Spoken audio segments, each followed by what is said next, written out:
એક રાજાએ પોતાના રાજ્યમાં એવી જાહેરાત કરી કે જે કોઈ પણ વ્યક્તિ રાજ દરબારમાં આવીને ભવિષ્યવાણી સંભળાવશે અને જો એ ભવિષ્યવાણી સાચી પડશે તો એને મોટું ઇનામ આપવામાં આવશે। આ જાહેરાત સાંભળીને જ્યોતિષના મોટા મોટા જાણકાર, વિદ્વાન અને પંડિતો ત્યાં જઈને પોતાની ભવિષ્યવાણીઓ સંભળાવતા। જો સંજોગો વસાત તેમની વાત સાચી સાબિત થતી તો તેઓ રાજા પાસેથી ઘણા મોટા ઇનામો પણ મેળવતા। આ જ રાજ્યના એક નાનકડા ગામમાં એક ગરીબ માણસ રહેતો હતો। એનું ગુજરાન ખૂબ જ મુશ્કેલીથી ચાલતું હતું। એક દિવસ તેની પત્નીએ તેને કહ્યું, તમે પણ રાજ દરબારમાં જઈને કોઈ ભવિષ્યવાણી કેમ નથી સંભળાવતા? બની શકે કે તમારી કોઈ વાત સાચી સાબિત થઈ જાય તો આપણને પણ રાજા તરફથી મોટું ઇનામ મળી જાય, જેનાથી આપણને જીવવાનો એક સારો સહારો મળી જશે અને આપણી ગરીબી દૂર થશે। આ સાંભળીને તે માણસ બોલ્યો, હું તો એકદમ અભણ માણસ છું, મને આ ભવિષ્યવાણી વિશે કોઈ જ્ઞાન નથી, હું ત્યાં જઈને શું બોલીશ? ક્યાંક એવું ના થાય કે ઇનામની લાલચમાં હું રાજ દરબારમાં પહોંચીને મને લેવાના દેવા પડી જાય અને રાજા મને સજા ફટકારી દે। પરંતુ પત્ની બોલી કે પુરુષાર્થ કરવો એ મનુષ્યનું કર્તવ્ય છે, આગળ જે ઈશ્વરને મંજૂર હશે એ જ થશે। એકવાર હિંમત કરી અને જાવ તો ખરા। છેવટે તે માણસ રાજી થઈને ઘરેથી નીકળી પડ્યો। રસ્તામાં ચાલતા ચાલતા જ્યારે તે થાકી ગયો ત્યારે એક ઝાડ નીચે આરામ કરવા લાગ્યો। તે ઝાડ નીચે એક ઈચ્છાધારી સાધુ રહેતો હતો। જ્યારે તે માણસ ત્યાં બેઠો ત્યારે તે સાધુ એક સાપનું રૂપ ધારણ કરીને એની સામે આવી ગયો। સાપને જોઈને એ માણસ ડરના માર્યા ભાગવા લાગ્યો, પરંતુ સાપે મનુષ્યની ભાષામાં કહ્યું કે મારાથી ડરો નહીં, હું સાપ નથી પણ એક સાધુ છું, હું જે પણ કહીશ એ તારા ભલા માટે જ કહીશ, જણાવ કે તું ક્યાં જઈ ગયો છે?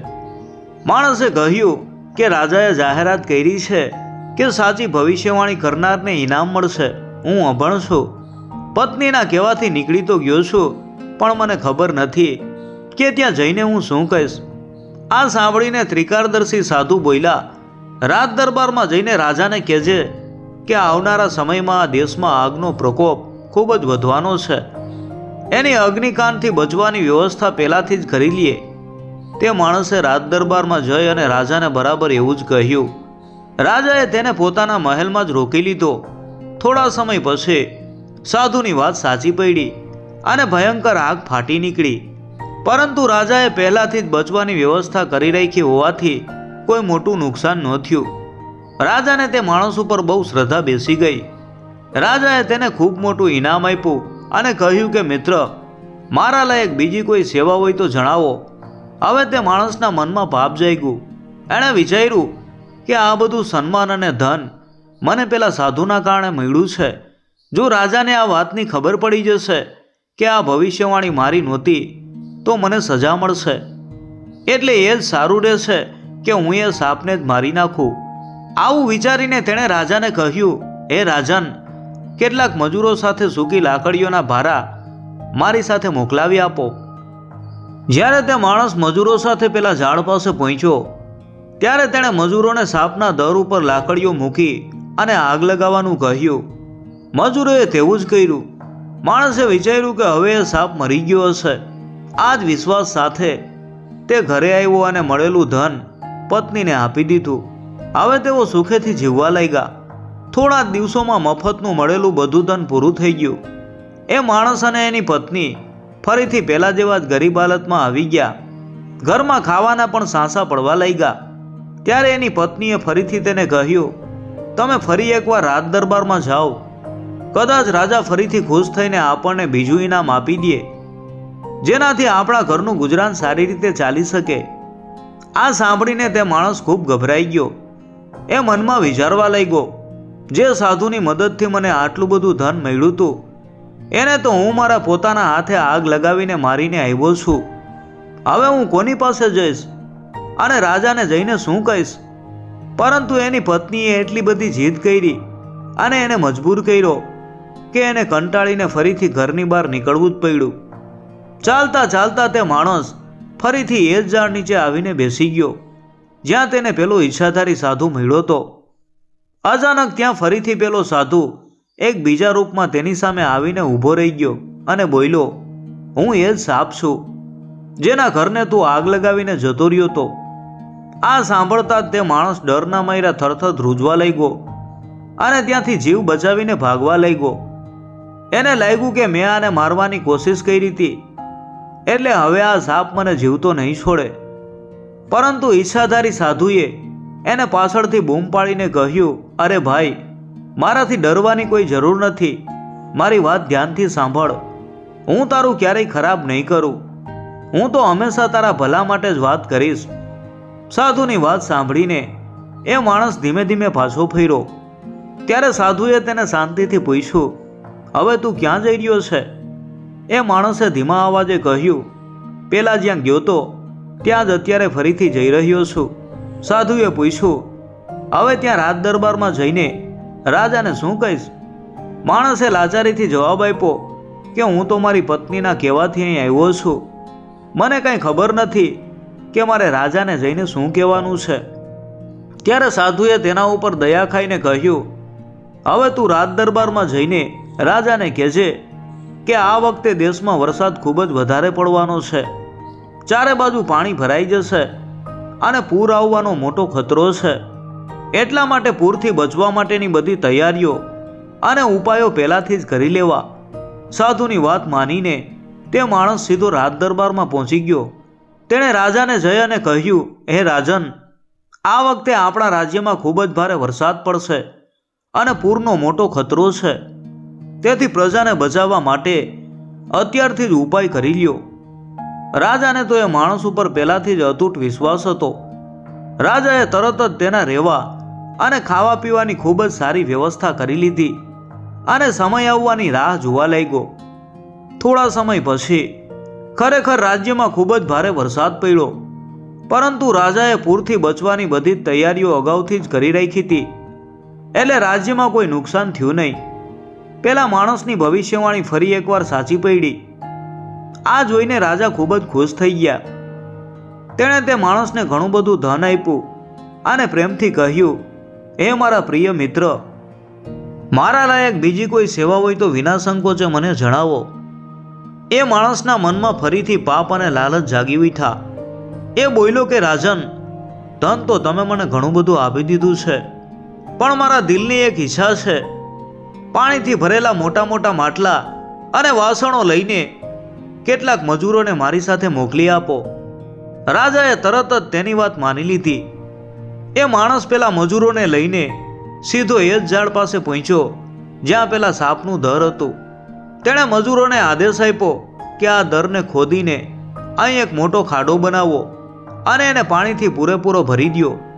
મજૂરોએ બરાબર એવું જ કર્યું. એ માણસે પોતાના મનમાં નક્કી કરી લીધું કે આટલા બધા પાણીમાં ડૂબીને હવે તો એ સાપ ચોક્કસ મરી જ ગયો હશે. આ જ વિચાર અને મળેલા ધન સાથે તે ફરીથી પોતાના ઘરે પહોંચી ગયો.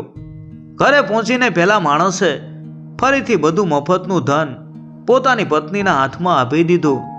બંને જણા ખૂબ મોજશોખ કરવા લાગ્યા અને પૈસા ઉડાવવા લાગ્યા.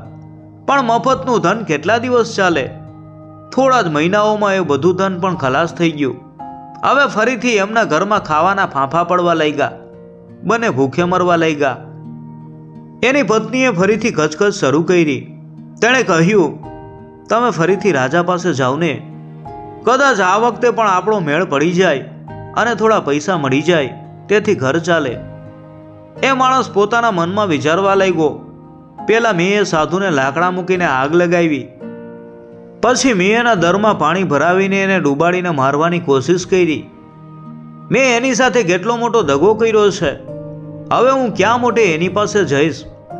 પણ પત્નીએ તેને એટલો મજબૂર કર્યો કે ના છૂટકે તેને ફરીથી ઘરની બહાર નીકળવું જ પડ્યું. ભારે પગલે અને ડરતા ડરતા એ માણસ ફરીથી એ જ ઝાડ પાસે પહોંચ્યો. એને કોઈ આશા નહોતી કે સાધુ જીવતો હશે, પણ અચાનક તે ઈચ્છાધારી સાધુ પોતાના અસલી રૂપમાં તેની સામે આવીને ઊભો રહી ગયો. સાધુને જીવતો જોઈને તે માણસ પોતાના ખરાબ કર્મોને યાદ કરીને થરથર કાંપવા લાગ્યો. સાધુએ એકદમ શાંતિથી પૂછ્યું, કેમ ભાઈ, હવે ક્યાં જઈ રહ્યો છે? એ માણસ ડરતા ડરતા બોલ્યો, હું તો ફરીથી રાજ દરબારમાં જઈ રહ્યો છું. સાધુએ પૂછ્યું, ત્યાં જઈને રાજાને હવે શું કહીશ? માણસે એકદમ નમ્રતાથી અને લાચારીથી કહ્યું, તમે જે કહેશો એ જ હું રાજાને જઈને કહીશ. મને બીજું કાંઈ આવડતું નથી. સાધુએ કહ્યું, તો સાંભળ, આ વખતે રાજાને જઈને કહેજે કે હવે આવનારો સમય ખૂબ જ સારો હશે. લોકોના મનમાંથી નફરત સાવ દૂર થઈ જશે. કોઈ ઝઘડા કે કંકાસ નહીં રહે. ચારે બાજુ બસ પ્રેમ અને ભાઈચારાનો માહોલ હશે. બધા લોકો એકબીજા સાથે હળીમળીને ખૂબ જ સુખ અને શાંતિથી રહેશે. સાધુની આ વાત સાંભળીને એ માણસ તરત જ રાજ દરબારમાં પહોંચી ગયો. રાજાના મનમાં તો એ માણસ માટે પહેલાથી જ બહુ મોટું માન હતું. રાજાએ ખૂબ જ નમ્રતાથી પૂછ્યું, હે ભગવાન, આ વખતે આપણા દેશમાં શું થવાનું છે? એ માણસે કહ્યું કે મહારાજ, હવે આપણા દેશમાં ખુશીઓનો સમય આવવાનો છે. બધા લોકો એકબીજા સાથે પ્રેમથી રહેશે અને ખુશ થઈને એકબીજાને મીઠાઈઓ વહેંચશે. કોઈ દુઃખી નહીં રહે. રાજાએ એ માણસની વાત સાંભળીને એને એક ખૂબ જ સારા મહેલમાં રોકી લીધો અને એની સેવામાં ઘણા માણસો લગાવી દીધા. થોડા સમય પછી ખરેખર દેશનો સમય બદલાઈ ગયો. લોકો એકદમ ખુશાલ થઈ ગયા. ચારે બાજુ પ્રેમ જ પ્રેમ ફેલાઈ ગયો. એવું લાગતું હતું કે જાણે રાજ્યમાં રામરાજ આવી ગયું હોય. રાજાની શ્રદ્ધા પેલા માણસ ઉપર હવે અનેક ગણી વધી ગઈ. રાજાએ બે હાથ જોડીને ખૂબ જ નમ્રતાથી પેલા માણસને કહ્યું કે મહાશય, તમે તો અમારા દેશનું ભલું કરી દીધું. હવે મારા લાયક કોઈ પણ સેવા હોય તો મને આદેશ કરો. સમય બદલાવાની સાથે હવે પેલા માણસના મનના વિચારો પણ બદલાઈ ગયા હતા. એના મનમાંથી પાપ સાવ દૂર થઈ ગયું હતું. એ બોલ્યો કે રાજન, આ વખતે મને કોઈ ધન દોલત કે સોનું ચાંદી નથી જોઈતા. બસ સારામાં સારી અને જાત જાતની મીઠાઈઓથી ભરેલા મોટા થાળ શણગારી અને મારી સાથે મોકલવાની વ્યવસ્થા કરી આપો. રાજાએ તરત જ તેના કહેવા મુજબ કર્યું. એ માણસ રાજાના સેવકો સાથે મીઠાઈઓના થાળ લઈને સીધો પેલા સાધુ મહાત્મા પાસે પહોંચ્યો. ત્યાં જઈને તે સાધુના પગમાં પડી ગયો. તે ધ્રુસકે ધ્રુસકે રોવા લાગ્યો. બે હાથ જોડીને તેણે સાધુને વિનંતી કરી, હે પ્રભુ, તમે તો ખૂબ જ દયાળુ છો. તમે દરેક વખતે મારું ભલું જ કર્યું, હંમેશા મારી મદદ કરી. પણ મેં પાપીએ તમારી સાથે હંમેશા ખરાબ વર્તન કર્યું. મેં લાલચમાં આવીને તમને મારવાની કોશિશ કરી. હું બહુ મોટો પાપી છું. કૃપા કરીને મારા બધા જ ગુનાહ માફ કરી દો. માણસને પોતાની સામે આમ રડતો અને બે હાથ જોડીને માફી માંગતો જોઈને સાધુ મહાત્મા એકદમ શાંત રહ્યા. એમના ચહેરા ઉપર કોઈ ગુસ્સો નહોતો, પણ એક મીઠું સ્મિત હતું.